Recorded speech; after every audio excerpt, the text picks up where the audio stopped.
Joining us tonight, all across the country, online groups of civilians are working to expose potential child predators. Yeah, a man in southwest Missouri was recently lured in by one of those groups, leading to an arrest and charges in Douglas County. KOLR 10's Carissa Codell spoke to the Douglas County Sheriff about why online groups like these can be helpful, but also can cause problems.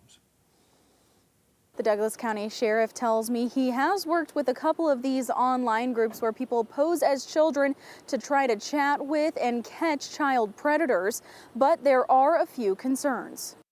Be careful, don't go too overboard with it. Get law enforcement involved pretty early. Douglas County Sheriff Chris DeGay says 61-year-old Timothy Brill had reached out to someone posing as a child as part of the online group Bikers Against Predators, thinking they were an 11-year-old girl. We have predators out there that prey on our children daily.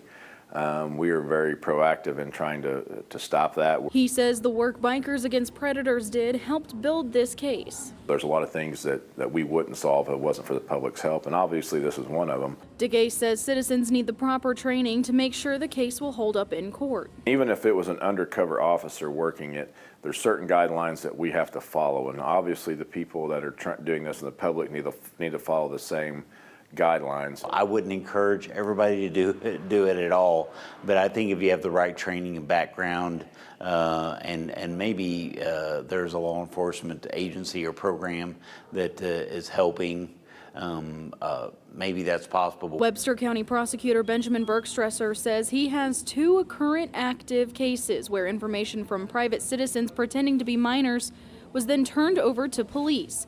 He says under Missouri law, these cases can only be prosecuted if the victim is either an actual child or a law enforcement officer posing as a child. So he encourages these citizen groups to bring in law enforcement before setting up any meetings. They have to know the age, but you have to, and you can't offer things out there as a sexual favor right off the bat. You know, they have to initiate that conversation. Reporting in Douglas County, I'm Carissa Codell, KOLR 10 News.